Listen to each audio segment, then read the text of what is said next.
Tony Hale, you've got your third straight Emmy nomination for Veep. Congratulations. What was it like to get the news? It's always super exciting, crazy, surreal. Just my wife and I, we were just so excited when we got it. We were kind of really in the kitchen, kind of, jumping up and down and stuff. And then my daughter walked in, I remember, and she said, Daddy, I need you to take me to camp. And I totally forgot to do my father duties and take my daughter to camp. But it was, it was crazy. It's always exciting. I think if anybody ever gets used to it, they just need to be popped upside the head, because it's not anything you should ever be used to. Yeah, I would imagine the person who's closest to being used to it on your cast is Julia. She's still, though, gets thrilled every time. Yeah. Now, when you get nominated for the Emmys, you've got to choose an episode to submit. It's obviously something that paid off really well for you when you won a couple of years ago when you submitted the running episode. This year, you chose to submit the East Wing episode. What went into that sort of decision-making process? Well, I think I picked that episode just because I remember the process so well, and it was a time where my character, Gary, finally stood up to Selena, and that was taboo because he has worked for her for many years and worships the ground she walks on, never pretty much hears any of the verbal abuse that she gives him. It's like he's got huge rose-colored glasses on. And this was the first time when she said to him, she said, what did she say? She said, "You're a middle-aged man who sanitizes my tweezers." She said that to me. And Gary was like, "What?" And that's when everything just broke, and he lashed out at her. And that is to find that chemistry, to find what works about the bits and to make it gel, we really had to spend a lot of time just in rehearsals and kind of figuring out where it builds and where it, how you have to get back to, because it kind of went from me kind of lashing out to being back to the servant, and you kind of had to find that delicate balance. And so I remember that process so well and how much fun that was. And I don't know, that was my favorite episode. And it was just kind of fun for Gary to finally kind of speak up, because he hasn't done that for maybe his whole life. What do you reckon about that moment caused him to snap out in that and lash out in that way, given the amount of abuse he's received from other characters in the show and from her over the past 3 seasons? Yeah, I think, what is it? He has received a tremendous amount of emasculation and verbal abuse. And that's a good question, because you think, what did at that time? And I think it's because most of the stuff that Selena will say to Gary, or the tasks that she gives him, like she's broken up with boyfriends for her, like gone to her boyfriends and said she's not dating you anymore. She's dug through her trash. So it's more he's had to do these really just demeaning tasks. But I mean, and she's gotten angry at him, but I don't remember, I might be totally forgetting something, but I don't remember ever her lashing out at his character directly to him. Like where to his face, she would say something as harsh as what she said to me during that episode of, "You're a middle-aged man who sanitizes my tweezers." And just her, because in my world, I'm everything to her. She can't survive without me. She can't, live a day without me. In her world, I'm just somebody on the, the check sheet where she writes checks. So when she said that to me, I think he probably subconsciously thought like, yeah, I don't have that much value. But anyways, when she said that, it was the light bulb went on, and he was like, wow, she really does feel that way. And that's when he just let it loose. And when you do let it loose, when you say, "I'm effing everything to you," like, how did that line come about through the rehearsal process? Was that something that was there from the beginning, or did that evolve that it got to that point? Man, that's a great question. I think, what, it's so interesting with this show is and I'm sure I've said this before, but it's, I know I've said this before, but it's the art, and I apologize for repeating myself, but the writers do these great foundations of kind of work in the script, and they give us such great stuff to work with. And then during the rehearsal process, we kind of see what works, and then we can kind of add lines, and everybody kind of throws in ideas. So honestly, I don't know what was in the original kind of script, or if it kind of just happened. But I do remember us having to really look at the thing and go, all right, that's a little too strong in the beginning. We need to build up to that. and then trying to find those places. So, but that line specifically where I said, you know, I'm fucking everything to you. I can't remember if that was in it, but man, that was so fun to say because Gary would never speak to his queen like that. I mean, just, he thinks he's everything to her, but to shout at her and to cuss at her, like that has never happened. But to just throw that out there that was a pretty massive step for Gary. And we've seen people lose it with Selena before and later on in the season with Amy and things like that. But there's also in that scene that real moment where Labor Day comes up. Yeah. Where almost the power seems to shift. Yeah. And Gary actually gets the upper hand a little bit. She starts to look a bit scared and backpedal. What was that sort of moment like? And I guess sort of what? Yeah. Yeah, because she, what did I say? I said, can you get somebody else to do what I did to her? And then I just think everything. I think that I've done ridiculous tasks for her. I've taken a lot of crap, a lot of verbal abuse, all this kind of stuff. Can you get somebody else?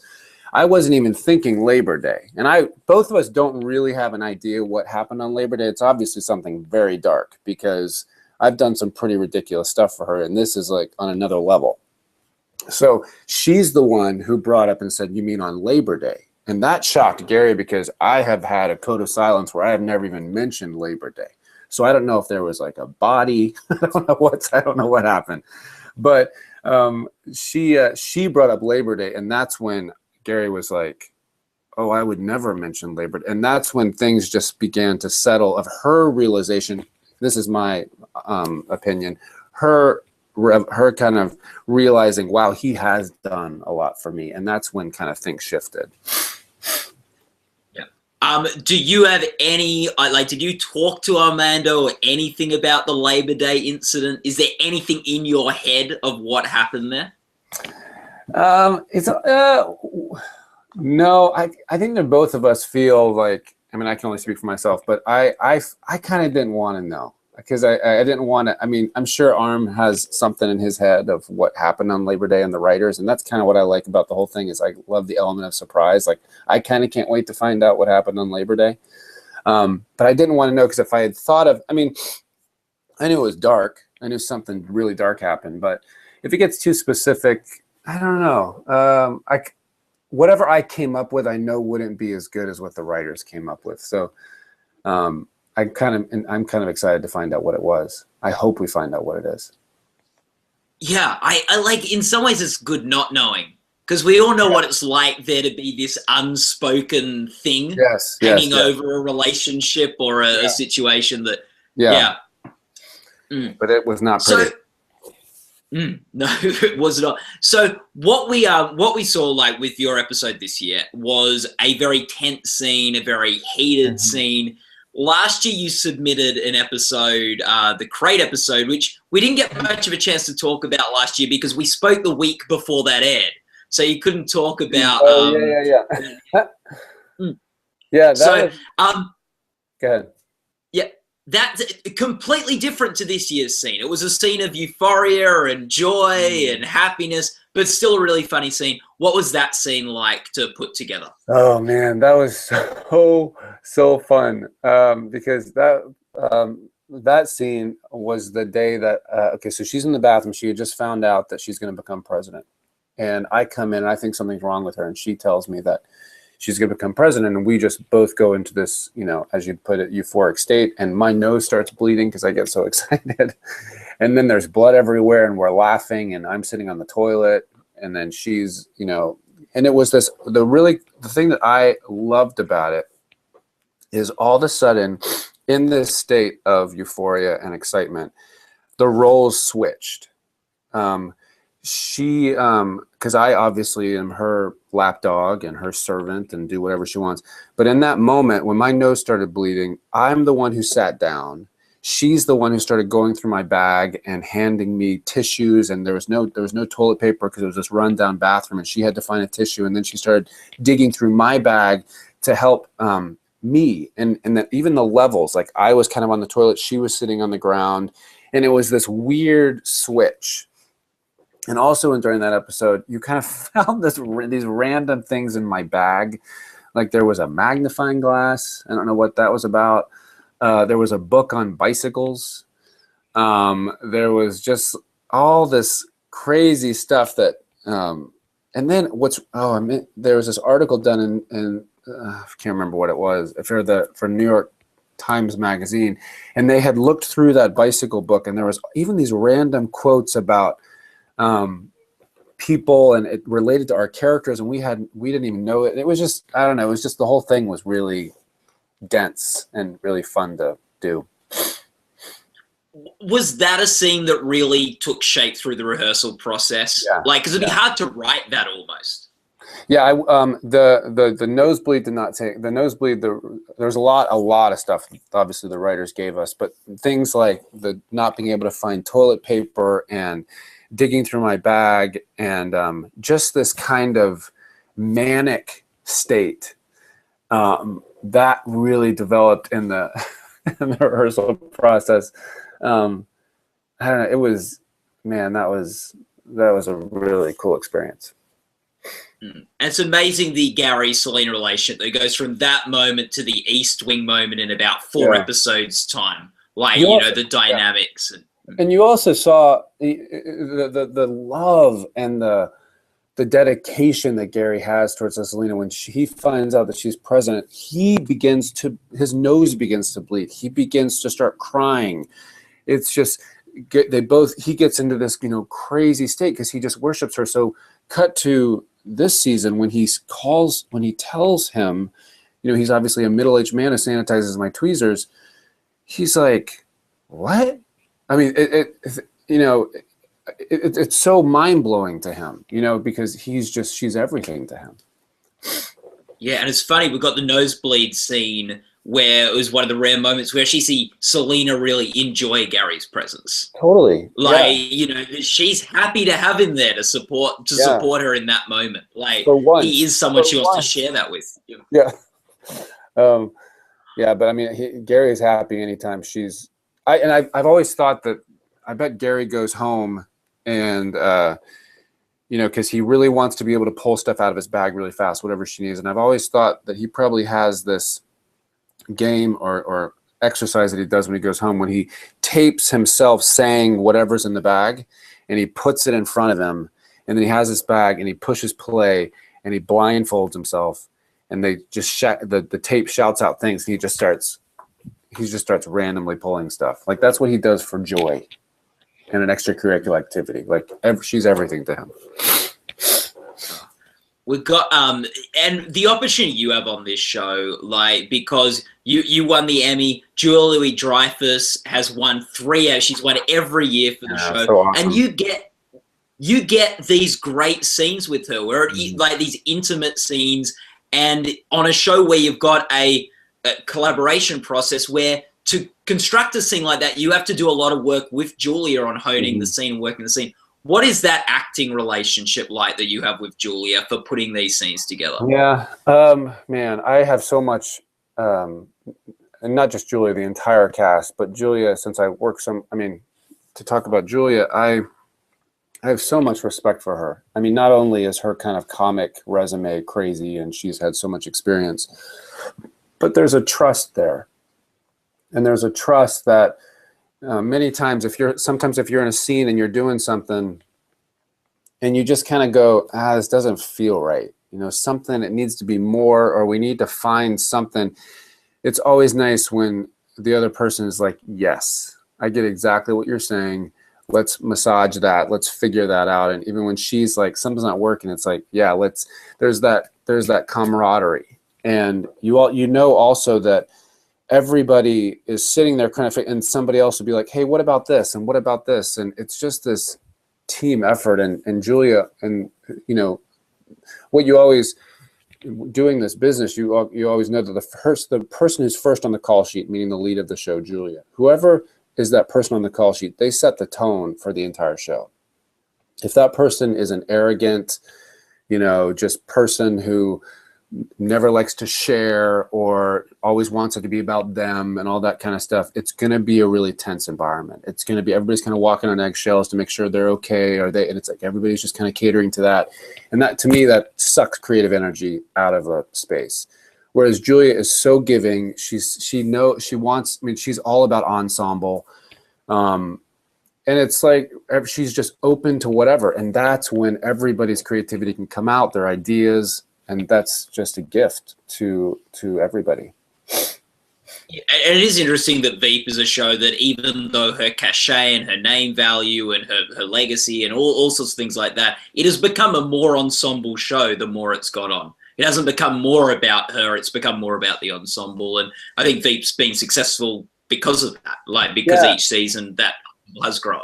Yeah, and she also knows that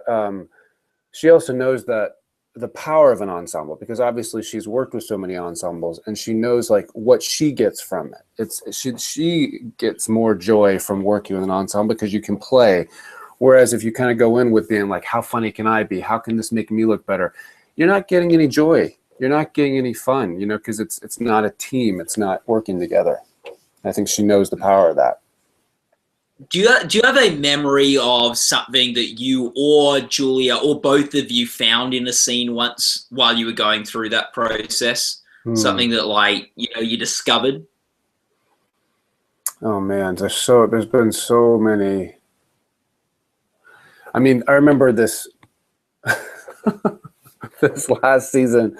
There was when she was sick in bed. There was a whole show where she was sick in bed, and we were rehearsing, and I think it was discovered just people throwing ideas that Gary is the only person that could hear her and had to get really close to her, and then this was discovered because then she'd fall asleep and we would have to make up that she's still awake, and I'd have to get really close to her and pretend that I hear something she's saying and make something up. And just that physical comedy alone of being able to do that, and of her being dead asleep and me having to get really close and go, and then go up and, convey something that she never, I mean, just finding those things was, man, that was really fun. Was there a line that you thought of in that sort of like thing of something to say to the team and the people she was trying to negotiate with that Bill man. sort of... Gosh, what did oh man, see, this is when my memory is shot. I do remember one line that was that we kind of came up with. It was the episode a long time ago where she walks through a glass door and it breaks, and she turns to me and said, "Does it look bad?" And I say, "Yeah." And Mike goes, "No," and I go, "Yes." And then she says, "Do you have a mirror?"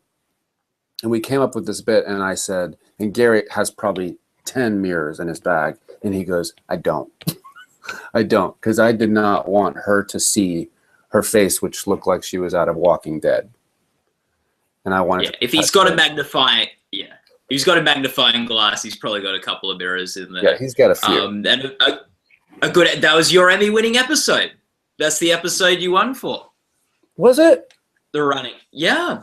It's the one you submitted in season 2. That's right. I forget that's running because I would associate running with obviously the race that we did. I forgot yes, that's right, because she was so cut up during the race. That's right. You're absolutely right. I'm sorry if my chair is... That's okay.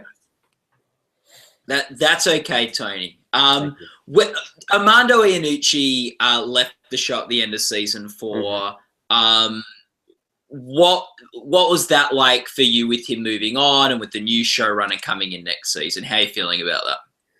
Yeah, when we found out that Arm was gonna head back home and leave, I mean, first of all, having a family myself, I have utmost respect for that decision. I mean, it's really tough, the travel that he had to do from the UK back and forth to the States, and I mean, that's really tough, and he's got kids, young kids, and that's very, very hard. So I have huge respect for him making that choice, because that's what matters. His family, that's what matters.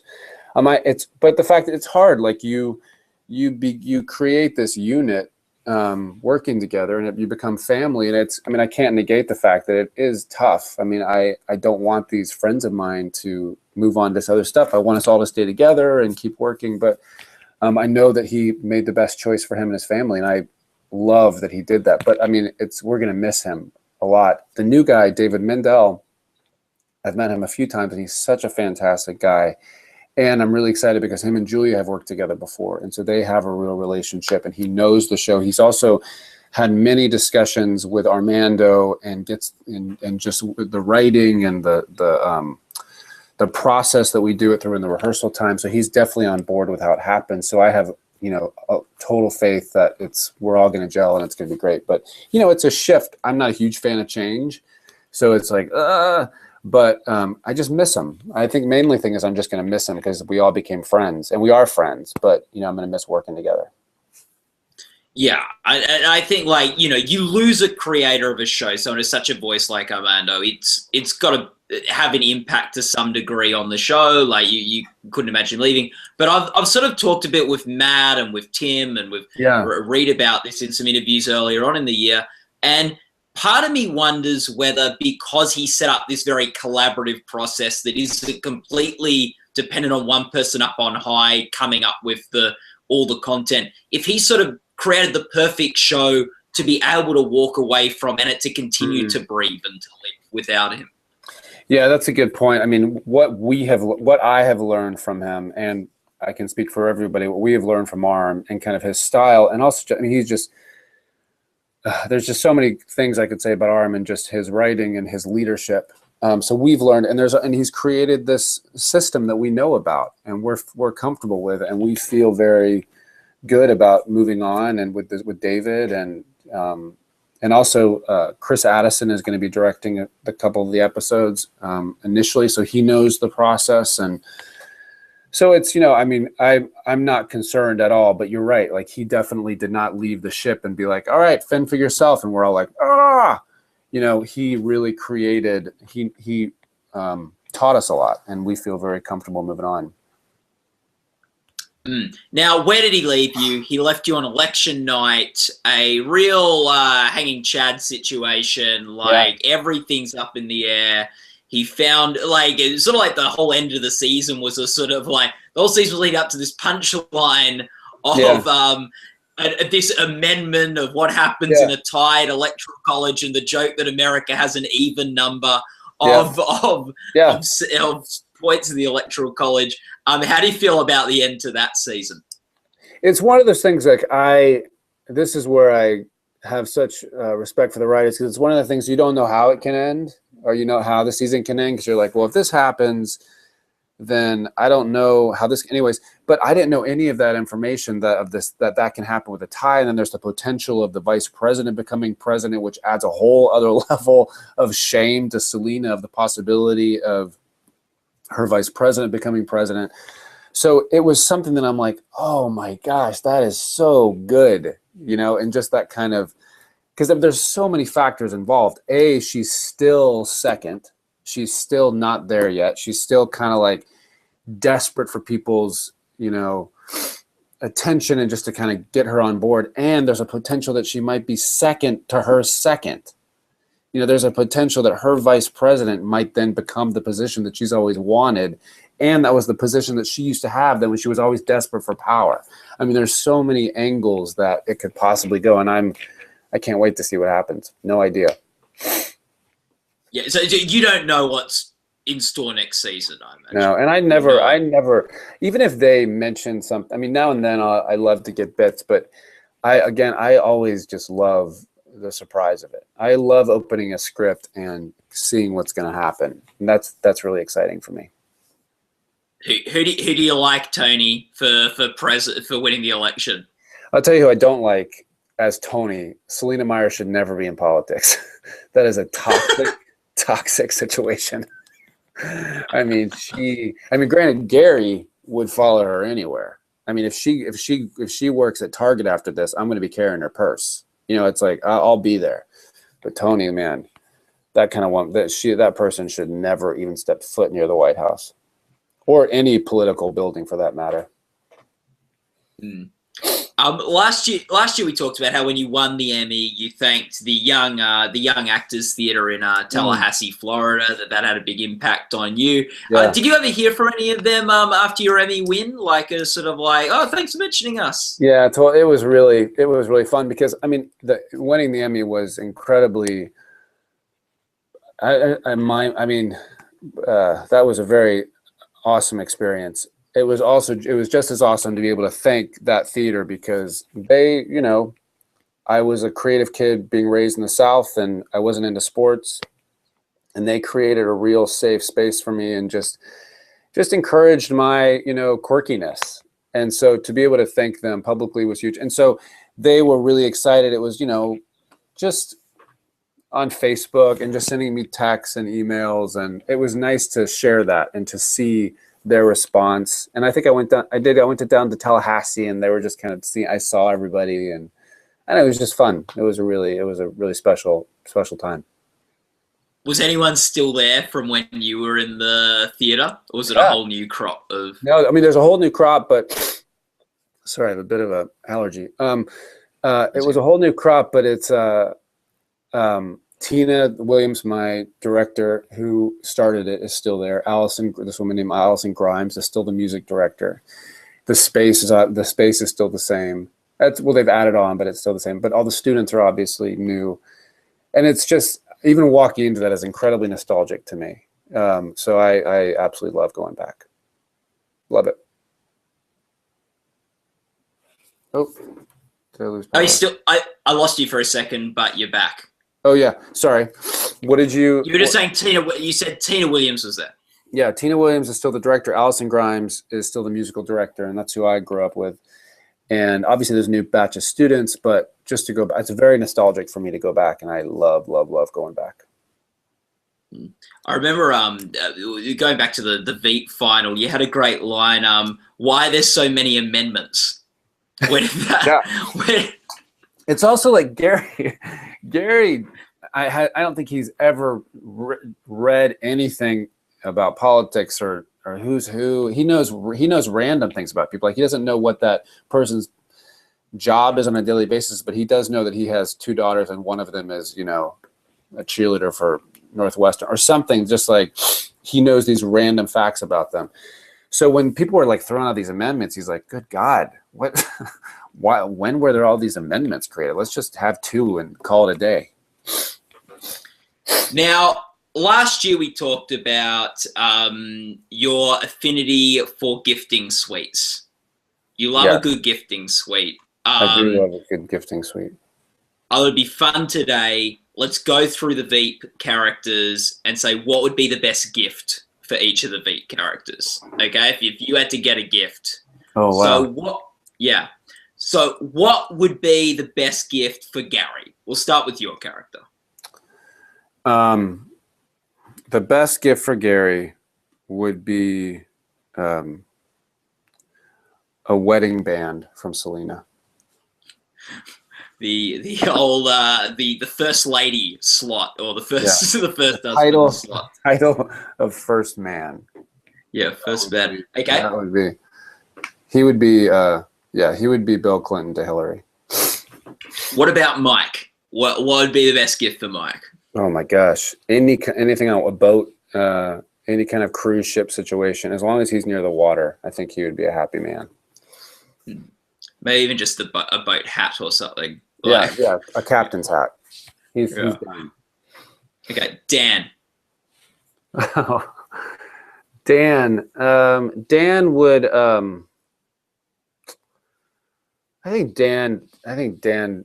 Even though he says, I think he needs the best gift for him would just be a good therapy session. Good someone just to kind of talk about his. There's a lot going on in that body. He needs someone to sit down with him. Amy, what would be the best thing for a gift for Amy? Become president. If someone just handed her the president role, she'd be set. Yeah. What about Selena? What would be the best gift for Selena? What would be? I think Jonah quickly would be a hair. Oh my God! Yeah. So don't want to forget Jonah. Jonah, he needs a harem. He needs a harem of women on a daily basis. And Selena, oh man, what would be the best gift for Selena? I think nothing's ever enough. You get her something, and it's, speaking as Gary, I don't think she'd ever be satisfied. Gary sees this, it's just like she's ambitious. She's perfect. So how can you get her a gift? I mean, nothing is perfect enough. As Tony, she's just miserable. It's never enough. She's always glass is definitely half empty. So it'd be a tough one. If you got her something, she'd go, I've seen better. And Tony, have you got anything great from a gifting suite the past year?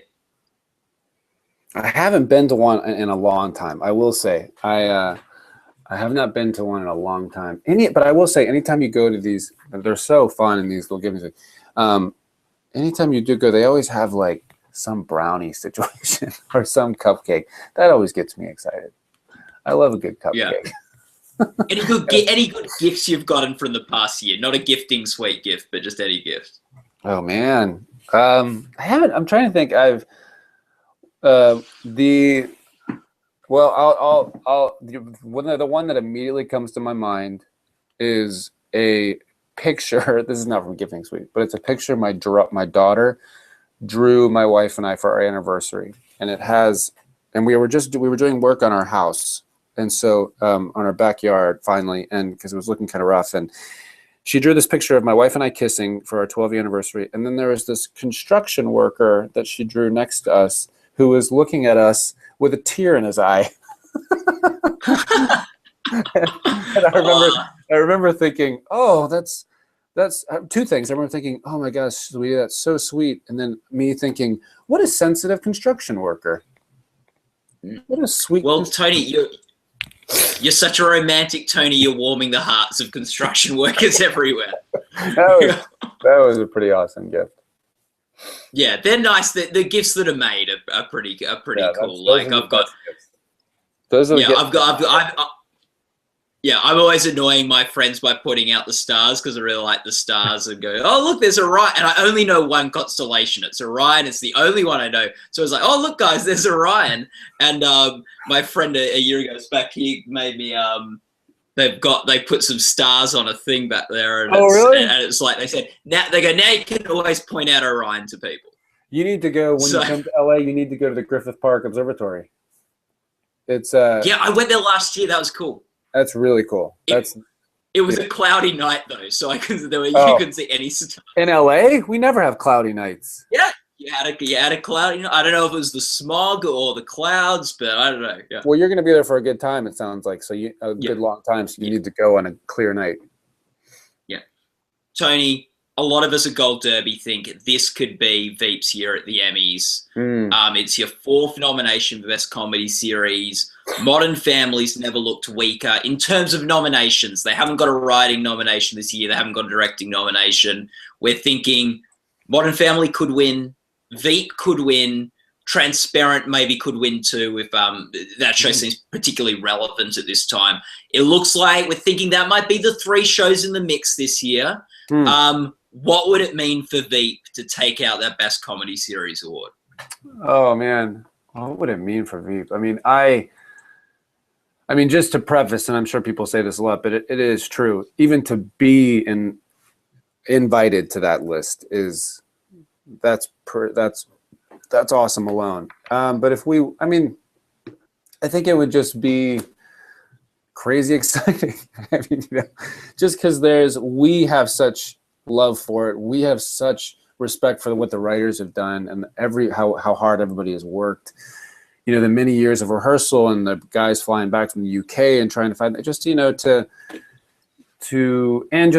how much we believe in it. So I mean, if that happened, that'd be a pretty fun night. But I mean, it's a fun night anyways. That would be pretty awesome. In the past decade, only 4 shows have won that award. Modern Family, 30 Rock, Everyone Loves Raymond, and Arrested Development. So it's not many shows are in that list, and wow, it's interesting. You had That's so, because I know Arrested won 1 year, and then how many times did 30 Rock win? They won 3.